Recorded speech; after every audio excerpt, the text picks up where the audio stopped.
Hello, everybody. At last, the most awaited law entrance exam for this session 2024-25 is over. আর এই যে পুরো roller coaster রাইডটা চলছিল সেটাও কিন্তু এই বারের মতো থেমে গেল। তো প্রচুর স্টুডেন্টস আমাদের এখান থেকে পড়েছে, বিভিন্ন ল এন্ট্রান্সে তারা পার্টিসিপেট করেছিল, সেখানে চান্স পেয়েছে এবং তাদের কলেজও অলরেডি কিন্তু স্টার্ট হয়ে গেছে। এই লাস্টে CULET 2024 হলো, সেখানেও সবাই ট্রিমেন্ডাস রেজাল্ট করেছে, সবাই চান্স পাবে। কিন্তু এই সবার মধ্যে থেকে টপ 3 জনকে আমি আজকে নিয়ে এসেছি আমাদের ফোরামে। তারা তাদের এক্সপিরিয়েন্সটা তোমাদের সাথে ডিরেক্টলি শেয়ার করবে নিজের মুখে, যে তারা কিভাবে পড়লো, কি স্ট্র্যাটেজিতে পড়লো, কারেন্ট অ্যাফেয়ার্স, ম্যাথ সব কিছুকে তারা কিভাবে কভার আপ করেছে, এই জিনিসগুলো কিন্তু ওরা তোমাদের সাথে শেয়ার করবে। তো চলো বেশি অপেক্ষা না করে ইন্টারভিউটা শুরু করা যাক। কিন্তু তার আগে আমি একটা ছোট্ট গ্লিমস বলে দিই যে স্টুডেন্টদের পার্সোনালিটিগুলো কতটা একে অপরের থেকে আলাদা। তো সবার প্রথমে বলি বিবেক রাজ পালের কথা। ও কিন্তু হচ্ছে full of life and always looking for something new to know, মানে একদম একটা different kind of a student, খুবই জলি। সেকেন্ড আমি বলবো হচ্ছে প্রীতমের কথা। তো প্রীতম পাল একজন স্পোর্টস পার্সন, খেলা করতে ভীষণ ভালোবাসে এবং প্রচণ্ড ফাঁকিবাজ। সুতরাং কীভাবে ও থেকে কি ডজ করে করে পড়ে এই এক্সামটা উদ্ধার করলো সেটা তোমরা কিন্তু নিজের মুখে ওর কাছ থেকে শুনবে। আর আমি বলবো হচ্ছে উৎকর্ষর কথা, উৎকর্ষ সাহা। ও ট্রিমেন্ডাস একটা রেজাল্ট করেছে। ও কিন্তু এমন একজন স্টুডেন্ট যার বিভৎস উইল পাওয়ার। এরকম স্টুডেন্ট কিন্তু চট করে দেখা যায় না, ভীষণই হার্ড ওয়ার্কিং। তো তিন টাইপের স্টুডেন্টের মুখ থেকে তোমরা আজকে নিজেরা শোনো যে তারা কি স্ট্র্যাটেজিতে এই এক্সামটাকে উদ্ধার করলো। তো চলো লেটস গেট স্টার্টেড। আচ্ছা উৎকর্ষ, সবার প্রথমে বল যে অনেকেই বললো যে কোয়েশ্চেন পেপার নাকি খুব টাফ ছিল। তো তোরা আমাকে এক এক করে বলবি যে কোয়েশ্চেন পেপারটা পাওয়ার পরে সবার ফার্স্টে তোদের এক্সপ্রেশনটা কি ছিল? কোয়েশ্চেন পেপার দেখার সময় মনে ছিল একটু হয়তো টাফ হবে, কয়েকটা জিনিস দেখে, ম্যাথস ফ্যাথস দেখে। কিন্তু তারপরে যখন প্রথমে কারেন্ট অ্যাফেয়ার্স দিয়ে শুরু করলাম, তারপর দেখলাম কারেন্ট অ্যাফেয়ার্স কমনই ছিল, তো খুব একটা টাফ লাগেনি। কিছু কিছু মডারেট ছিল, কয়েকটা কোয়েশ্চেন্স একটু আনকমন ছিল, কিন্তু ম্যাক্সিমামই কমন ছিল, তো খুব একটা টাফ লাগেনি, মডারেট ছিল, টাফ বলা যায় না ওটাকে। তুই প্রীতম? আমারও প্রথমে দেখে একটু টাফ মনে হয়েছিল, আর ম্যাথসটা তো আমার মনে হলো পুরো আনকমন, মানে যেগুলো করে গেছে সেরকম ছিলই না। হ্যাঁ, তো যাই হোক, আমার মানে কিছু কিছু ম্যাথস ছিল 11-12-এ, তো এগুলো যেহেতু করেছি তাই ওটাতেও করা গেছে। আর কারেন্ট অ্যাফেয়ার্সটাও এমনি কমন ছিল। আর ইংলিশের কিছু কিছু মানে সিনোনিমগুলো একটু আনকমন, মানে ওয়ার্ডগুলো যেমন পড়া নেই এরকম মনে হচ্ছিল। আচ্ছা, আর তোর বল? আমি তো কোয়েশ্চেন খুলেই মানে অত কিছু ভাবিনি, করা শুরু করে দিয়েছি। টাফ ইজি দেখা যাবে পরে, করা শুরু করি আগে। হ্যাঁ পরপর শুরু করে, পরপর শুরু করেছি, চলছে নরমাল, পাচ্ছি যেটা পারছি না ছেড়ে দিচ্ছি, পারছি না ছেড়ে দিচ্ছি।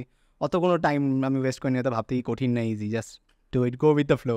আচ্ছা, এবার তোরা নিশ্চয়ই পরীক্ষা দিতে গিয়ে এটা বুঝতে পেরেছিস যে কেউ খুব প্রিপেয়ার্ড হয়ে হয়তো এসেছিল, বা কিছু স্টুডেন্ট এরকম ডেফিনেটলি ছিল যারা হয়তো প্রিপেয়ার করেই আসেনি, ঠিক আছে?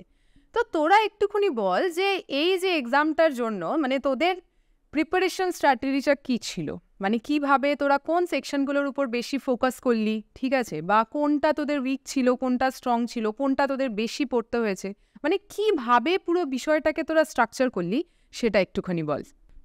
প্রিপারেশন তো ওরম মানে একদম মানে কোনো লিনিয়ার ওয়েতে যাবো না, প্রিপারেশন জাস্ট একটাই মাথায় ছিল কি দেরি করবো না। মাধ্যমিক দিয়েছি, ক্লাস 11 থেকেই শুরু করে দিয়েছি, যা আছে সব একসাথে করে যাচ্ছি, মানে ওই কেক একসাথে গিলবো না, একটু একটু করে খাবো, তার জন্য স্টার্টিং থেকেই শুরু করে দিয়েছি। তার জন্য কোনো লাস্টে গিয়ে এইটা পড়তে হবে, ওটা পড়তে হবে, এইটা বাকি আছে, ওটা উইক, অত কিছু প্রবলেম হয়নি তার জন্য লাস্টে গিয়ে। মানে মোটামুটি পুরো চালিয়ে পুরো নর্মাল, সেটাই। তুই বল দেখি, তুই কিভাবে পড়লি? আমি তো প্রথমে মানে আমার পরীক্ষা হওয়ার পর তো আমি ভেবেছিলাম ক্ল্যাট দেবো, মানে ওইটাই ছিল।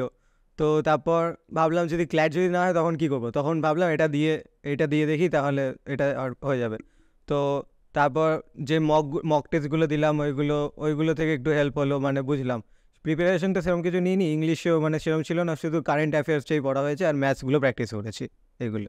আমারও ওর মতন সেমই, মানে ইংলিশটা আমি অত দেখিনি, আমি মেন যেটা দেখেছিলাম ম্যাথস আর কারেন্ট অ্যাফেয়ার্স, কারণ জানি ওই ম্যাথস আর কারেন্ট অ্যাফেয়ার্সে কোথা দিয়ে আসবে সেটা কোনো আইডিয়া থাকে না। তো কারেন্ট অ্যাফেয়ার্সে বেশি পড়েছিলাম আর ম্যাথসটা প্র্যাকটিস করেছিলাম। ইংলিশ খুব একটা দেখে যায়নি, আর রিজনিং তো মানে করলে হয়ে যায়, কয়েকদিন প্র্যাকটিস করলে এমনি হয়ে যায়।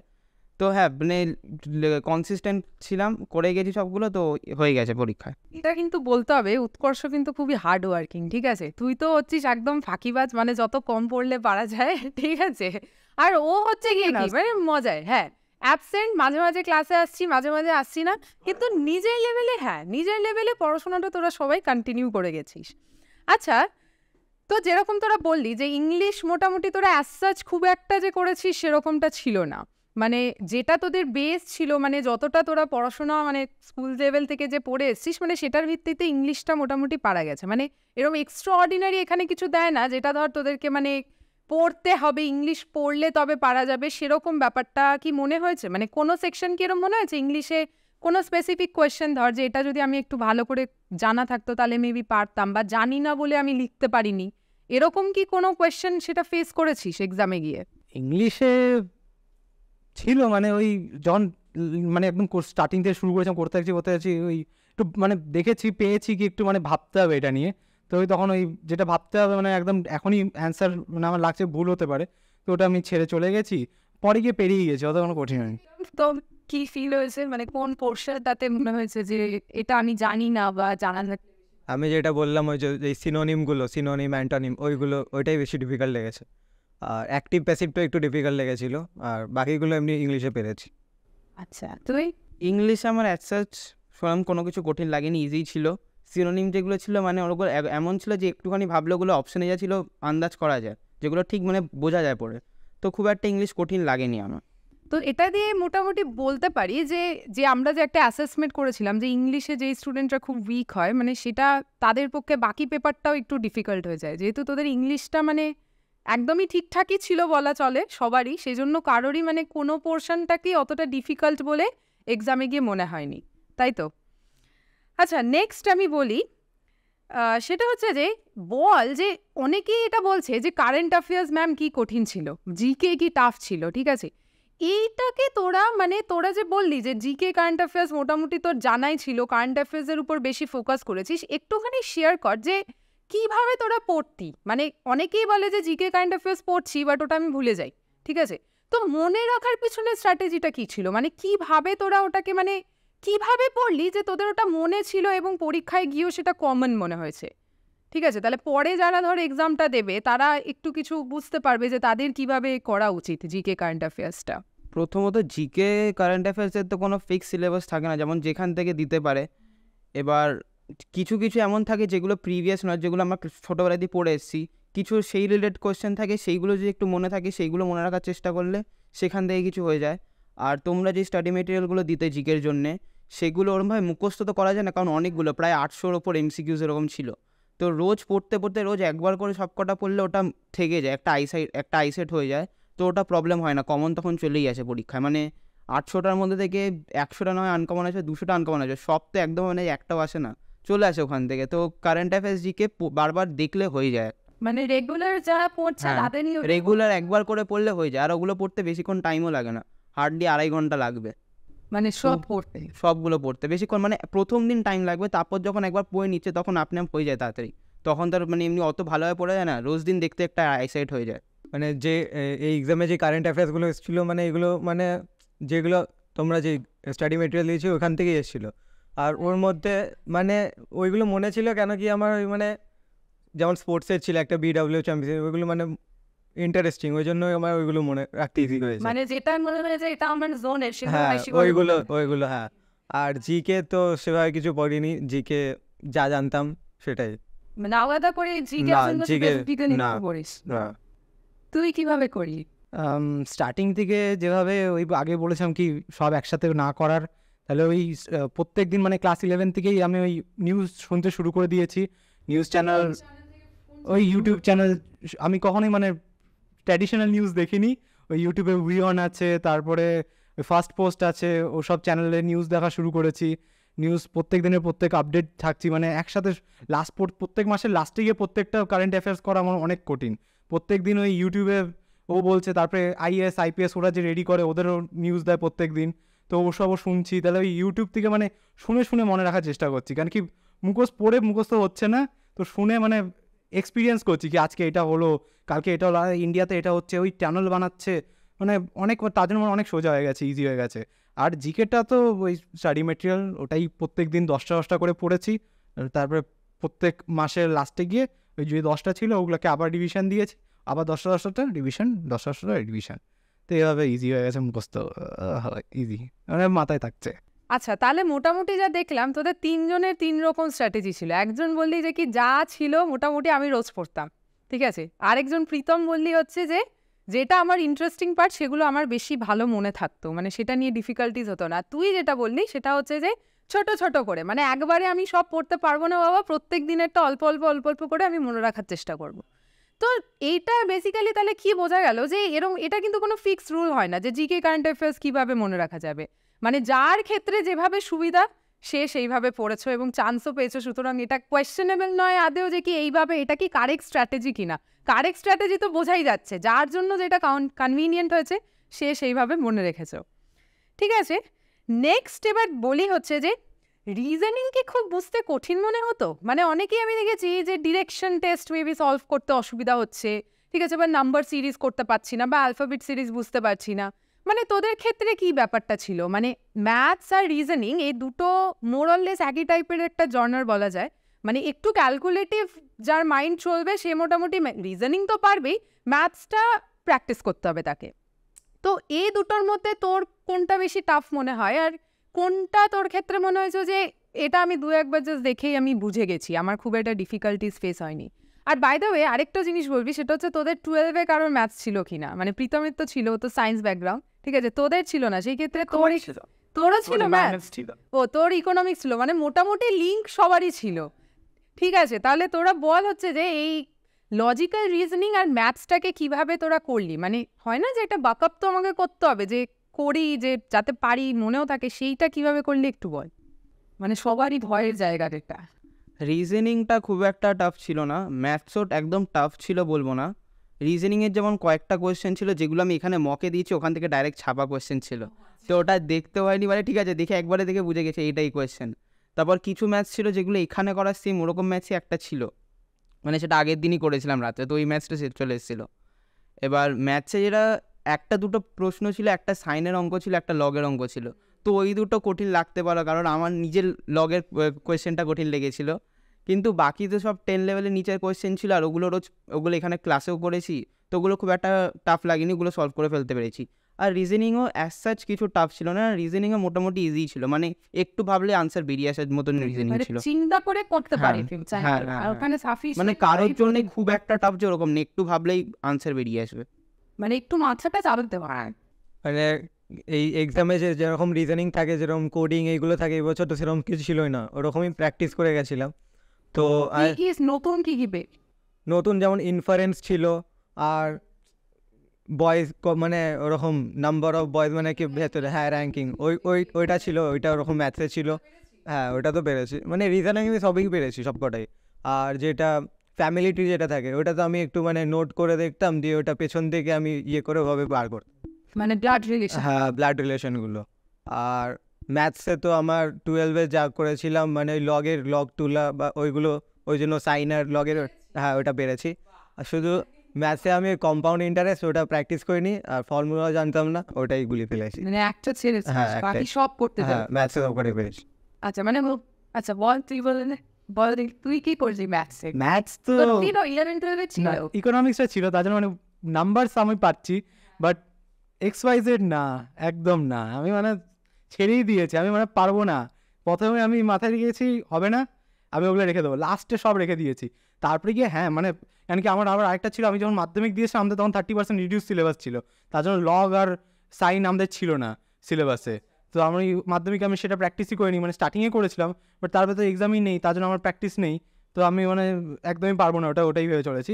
তারপরে হ্যাঁ ওই স্টার্টিংয়ে করেছিলাম, তাহলে ওই ওরকমভাবে আমি বের করেছি কি লাস্টের নাম্বারটা আমার কীরকম লাগছে, মানে যেভাবে ওই মাল্টিপ্লিকেশন ডিভিশন করে যখন লাস্টিকে মানে চান্স আছে 60 যদি ডিগ্রি হয় তাহলে ওই লাস্টিকে 5 থাকবে ওরকমভাবে, তো ওরকমভাবে মানে লজিক্যাল থিঙ্কিং করে ওটাও করে দিয়েছি, মানে ম্যাথসগুলো অ্যাটেম্প্ট করে, হ্যাঁ অ্যাটেম্প্ট সবই করেছি, কেন কি ওই একটা আইডিয়া করে কি হ্যাঁ এটা হতে পারে, মানে সব থেকে ক্লোজেস্ট সেটাই যাবে, আর না হলে নেই, কেন কি আর আমি কিছু করে টাইম ওয়েস্ট হবে এরপরে, কেন কি আমি করেও নেই এখন তৈরিও আর হবেও না তারপরে, তো ইজি টেক ইট, টেনশন নিতে হবে না তাই বলে। ম্যাথসের জন্য বেশি চাপ না, ম্যাথস এমনিও 7টার মতনই ছিল, যেটাকে সত্যি মানে কঠিন ছিল, তার জন্য ওগুলো ছাড়া আর কোনো অসুবিধাই হয়নি। আর রিজনিং এর কোনো প্রবলেম? রিজনিং তো একদম মানে এত প্র্যাকটিস করে এসেছি, তারপরে আগের দিন রাত্রেবেলায় ওই যত কারিকুলাম দিয়েছিল ওগুলোই আমি আরেকবার দেখে গেছি, ও হয়ে গেছে, ওখান থেকে এসছে, মানে মানে চোখ বন্ধ করে কেউ এটা এটা এটা এত হাঁটলে ইজি। মানে সবাই যা বলছে সবার সবকিছু ইজি মনে হয়েছে, এটা একটা অদ্ভুত ব্যাপার। লোকেরা বলবে আমি স্ক্রিপ্ট করে বলাচ্ছি তোদের দিয়ে, ঠিক আছে, কিন্তু এরকম কোনো ব্যাপার নেই, জেনুইনলি সবার মনে হয়েছে যে ইজি। হ্যাঁ, মানে কিন্তু অনেকের মনে হচ্ছে খুব টাফ ছিল। এদিকে আমি ইন্টারেস্টিংলি বলি, এই যে তুই বললি যে ম্যাথসটা নিয়ে আমি অত সিরিয়াসলি নিইনি, আর তোরই সবচেয়ে হাইয়েস্ট মানে এখানে এসছে আর কি, ঠিক আছে। তো তার মানে কি, মানে ম্যাথস দিয়েছিল বলে আমার ভালো র্যাঙ্ক হয়নি, মানে এটা কিন্তু কেউ দাবি করলে তাহলে ভুল দাবি করছে, এরকম কিন্তু কোনো ব্যাপার অ্যাকচুয়ালি নেই। মানে একটু ভাবতে পারলেই কাজ হয়ে যায়, মানে হেভি যে কিছু বিশাল কিছু করতে হবে ওরকম কিন্তু ব্যাপার নেই, একটু যদি মাথাটা মোটামুটি চালানো যায় তাহলে কিন্তু কাজ হয়ে যায়, তাই না? আচ্ছা, এরপর বল হচ্ছে যে ধর তোরা সবাই আমার কাছে এখানে পড়তি, ঠিক আছে, তো তোদের কোথায় এরকম মনে হয়েছে যে মেবি এই বিষয়টা আরেকটু ম্যাম ভালো করে বলে দিলে, বা এইটা যদি একটু ভালো করে করানো হতো, মানে এটা জাস্ট আমি একটা জেনুইন রিভিউ নিচ্ছি, যে তাহলে আর একটু বেটার হতো? নাকি তোদের মনে হয়েছে যে যেটা পড়ানো হয়েছে শেখানো হয়েছে এতে চলবে, মানে তোর খুব একটা অসুবিধা এতে হয়নি? মানে একটা জেনুইন রিভিউ আমি চাইছি। যেগুলো পড়িয়েছিল ওগুলো মানে চলবে না, দৌড়াবে অ্যাকচুয়ালি। কারণ যেটা বললাম যে কারেন্ট অ্যাফেয়ার্স যেগুলো ছিল জিকে সাফিসিয়েন্ট ছিল, আর মানে জিকে পড়ালো অনেক পড়া যায়, নেটে 1000টা জিনিস আছে, 1000 জিনিস পড়া যায়, কিন্তু অত পড়ে তো নিজেকে কনফিউজ করে লাভ নেই, যেটুকু ছিল ওটুকু পড়ে গেছে, ওর মধ্যে থেকে এসছিল। আর কিছু কিছু যেমন যেটা বললাম ছিল আগে ছোটোবেলায় পড়া ওগুলো ছিল, তো কীরকম প্র্যাকটিস রাখলে হয়ে যায়। আর তোমরা যেটুকু পড়িয়েছিলে ওইটুকু দিয়ে মানে কী বলবো, রোজ দিন মক টেস্ট, মানে প্রতি সপ্তাহে মক টেস্ট দেওয়া, তারপর যেগুলো বোঝাতে তো ওগুলো সাফিসিয়েন্ট ছিল, ওর থেকে বেশি আর কিছু লাগে বলে আমার মনে হয় না এই এক্সামটার জন্য, তো যেটুকু ছিল সাফিসিয়েন্ট ছিল। তোর কি মনে হচ্ছে? ঠিক করে তো এটাও তুই পড়িসনি সিরিয়াসলি? হ্যাঁ, বল যাই মনে হচ্ছে তোর। যাই হোক, আমিও ওরকমই করেছিলাম, আমারও এটাই মনে হয়, এটা যেগুলো তোমরা পড়েছিলে ওগুলো মোর দ্যান এনাফ এই এক্সামের জন্য। যেমনি হ্যাঁ, genuinely বলছি। জিজ্ঞেস করছি, মানে বলতে হওয়ার জন্য বল। না না, এরকম না, জেনুইনলি বলছি, সে কিছু পড়িনি, এমনি অ্যাটেম্প করেছিলাম এরকম। সেই আমি বলবো অত দরকার নেই নিজের থেকে, মানে কেউ দিয়ে দিলেও হবে না, নিজের থেকে যদি না করে মানে কত, হ্যাঁ মেটেরিয়ালস দিয়েও কিচ্ছু হবে না, নিজে লাস্টে গিয়েই করতে হবে। ওই মেটেরিয়ালসও কাজে আসে না, কারণ কি 80টার থেকে 2টো কমন আসবে, মানে অনেক মানে প্রবাবিলিটি আছে। তাহলে নিজেই লাস্টে গিয়ে মানে নিজে যদি ইচ্ছা না থাকে কি হ্যাঁ আমি একটু গুগল দেখে নিই, এই আজকে আমি কারেন্ট অ্যাফেয়ার্সে এই জিনিসটা জানলাম, এটারও একটা জিকে আছে, সেটা আমার দেখতে ইচ্ছা হলো, তো দেখে নিলাম, পরে গিয়ে এক্সাম ওটাই এসে গেল, তো মানে লাকও ফেভার করতে হয়, মানে সবসময় যে মানে দিয়ে দিতে হবে, ওই দেওয়ার পরে বিশ্বাস করতে লাগে না, নিজেও একটু কিছু খাটতে হবে, নাহলে হবে না। তো বেসিক্যালি দুরকম ওপিনিয়ন পেলাম, ঠিক আছে। একটা বললি হচ্ছে যে মোটামুটি এখান থেকে পড়েও তোদের হয়েছে, আর ওর ক্ষেত্রে একটু ডিফারেন্ট, ওর মনে হয়েছে যে হ্যাঁ কিছুটা নিজে যদি আমি রিসার্চ করি ওটা মনে বেটার থাকে, মানে সামনে থেকে একজন বলে দিচ্ছে সেটাকে আমি শুধু মুখস্থ করব, তার চেয়ে মানে রিসার্চিং ওয়েতে একটু পড়াশোনা করলে সেটা মানে এন্ট্রান্সে বা কম্পিটিটিভে বেশি হেল্প করে। মানে ক্ল্যাটে তো ডেফিনেটলি, ক্ল্যাটে তো শুধু মুখস্থ করে তোর কাজ হবে না, তোকে নিজের লেভেলে রিসার্চ করতেই হবে, আর আনলেস অ্যান্ড আনটিল তুই নিজে সেই জিনিসটাকে পড়ছিস একটু মনোযোগ সহকারে, সেটা কিন্তু রিকল রাখাটাও ডিফিকাল্ট হয়ে যায়, ঠিক আছে। আচ্ছা, এবার ল স্কুলে তো তোরা সবাই যাবি, একটু শুনি হচ্ছে যে ল স্কুল সম্পর্কে কি ধারণা, মানে তোদের এক্সপেকটেশনটা কি, মানে কলেজে গিয়ে তোর এক্সপেকটেশনটা কি, যে আমি কি পাবো, কি জানতে পারবো এখান থেকে, কি শিখতে পারবো, বা কি মানে এক্স্যাক্টলি তোরা ভেবেছিস সেটা একটু শুনি, সেটা ইন্টারেস্টিং হবে। ল স্কুলের ইচ্ছা মানে ল স্কুল বলতে যেটা বলবো, যেটা এতদিন ভেবেছিলাম যে পড়বো, ল নিয়ে পড়বো, তো ওটা এতদিনে পড়তে পারবো, হ্যাঁ তো একটু ভালো লাগছে যে যাবো এখন কলেজে, যাবো পড়বো, ল পড়বো, তো ওটা একটা যে হ্যাঁ ভালো লাগছে, ল পড়বো, এতদিনে যেটাই ভেবেছি ওটা এখন সত্যিকার হবে, পড়বো, তো হ্যাঁ ওটাই। আর কোনো এক্সপেকটেশন নেই? আর সেরকম কিছু ভাবিনি, আমি ল পড়তে পারবো বাস, ওটাতেই খুশি, আর সেরকম কোনো এক্সপেকটেশন কিছু মানে রাখিনি, মানে ভাবিনি আর কিছু। আচ্ছা, আর ফিউচার প্ল্যানস এর পরে কি? ল স্কুল তো 5 বছর কেটে যাবে, তারপরে কি? তারপরে ইচ্ছা আছে LLM করার, তারপরে ফিউচারে জুডিশিয়াল সার্ভিসের জন্য প্রিপেয়ার করার, এবার যতদূর হয় দেখা যাক। আমি ল স্কুল বলতে ভাবি মানে ওখানকার স্টুডেন্টসরা মানে অনেক ম্যাচিওর হবে, আচ্ছা মানে সায়েন্স স্টুডেন্টসদের তুলনায় একটু। হ্যাঁ, আর কি আমার তো ইচ্ছা ছিল মানে ল, মানে আমি তো আগে সায়েন্স নিয়ে পড়েছি, তো আমার ল বলতে ইচ্ছা ছিল, মানে এটা একটা গ্যারান্টি আছে, মানে আমি এরকম গ্যারান্টি বলতে যেমন আজকালকে সবাই বিটেক করছে, মানে অটো চালানোর মতো আজকাল। হ্যাঁ, তো বিটেকরাই তারাই সব থেকে বেশি আনএমপ্লয়েড। আর সব থেকে মানে যেটা গ্যারান্টি, মানে ল একটা ডিগ্রি নিয়ে আমি প্র্যাকটিস করতে পারবো হয়তো পরে, ওটাই মানে সেলফ এমপ্লয়েড টাইপের ওটা। এটা তো ইচ্ছা, মানে সেটা একটা আইডিয়া করে তুই হ্যাঁ, করেছিস যে লোক। হ্যাঁ। আর তোর ক্ষেত্রে অ্যাটলিস্ট ওখানে যে ফ্রেন্ডসগুলো বানাবো তাদের কথার দাম হবে, কেন কি সব লয়ার হবে, তো ওয়ার্ডসের তো ওদের মিনিং হবে। তবে সবাই হ্যাঁ, মানে এরকম না কি ও কালকে আসবো হয়ে গেল, না মানে কালকে আসবো তো আসবো, হাজিরা দিতে হচ্ছে আমাকে কোর্টে, তো ওই আসবে, ওই মানে কথাটা যা বলবে তার মিনিং থাকবে, মানে এমনি মানে ওয়ার্থলেস কিছু হবে না ওদের কথা। তো ওটাই আমার স্পেশাল এক্সপেকটেশন ওখানকার ফ্রেন্ডসদের থেকে যেটা বানাবো। আর ফিউচার প্ল্যানস এখন গোয়িং উইথ দ্য ফ্লো, কিছু প্ল্যান করিনি, যখন যেটা ঠিক লাগবে, কারণ কি ফিউচার আমি কিছু জানি না, যখন একটা কোনো চ্যালেঞ্জ আসবে তখনই বুঝতে পারবো কি লাস্টে কী হবে। আর নিজের চয়েস নিজেই জানি না এখন, কারণ কি যখন ওই এনভায়রনমেন্টে আসবো তখন ওই এনভায়রনমেন্টটা আমাকে তৈরি করবে। আমি নিজেকে এখন এক্সপেক্ট করে রাখতে পারবো না কি হ্যাঁ ওটাই হবে, এনভায়রনমেন্ট যা বলবে সেটাই তখন আমাকে করতে হবে। তো fully dependent on the environment. তো বেসিক্যালি একজন মোটামুটি কিছু একটা ভেবেছে, ঠিক আছে, আরেকজন ভাবছে অন্য কিছু করাচ্ছে, এটা ভালো ছিল, ঠিক আছে, আর আরেকজন ভাবছে মানে অনেক কিছু এক্সপেকটেশন আছে বিবেকের, ঠিক আছে। তো আমি হচ্ছে প্রীতমের স্টাইলে গেছিলাম আর কি কাজটা করতে, যা হবে দেখা যাবে, যেটা হবে যেরম হবে। এনভায়রনমেন্ট যেটা তুই বলিস সেটা কিন্তু সত্যিই খুব ইম্পর্টেন্ট, ঠিক আছে, যে কী টাইপের তোর ফ্রেন্ডস, কী টাইপের তোর কানেকশনস হচ্ছে, বিকজ লতে আলটিমেটলি কানেকশনসই সব কিছু। তো কী টাইপের তুই কানেকশনস করতে পারছিস, কত ভালো কানেকশনস, কীরকম তোর ফ্রেন্ড সার্কেল হচ্ছে, এই সব কিছুর উপরেই কিন্তু একটা ওভারঅল গ্রুমিং হবে। তো আশা করছি ইন ফিউচার মানে সব কিছু খুবই ভালো ভালো ভালো ভালো হতে চলেছে, ঠিক আছে। অল দ্য বেস্ট সবাইকে। ওকে।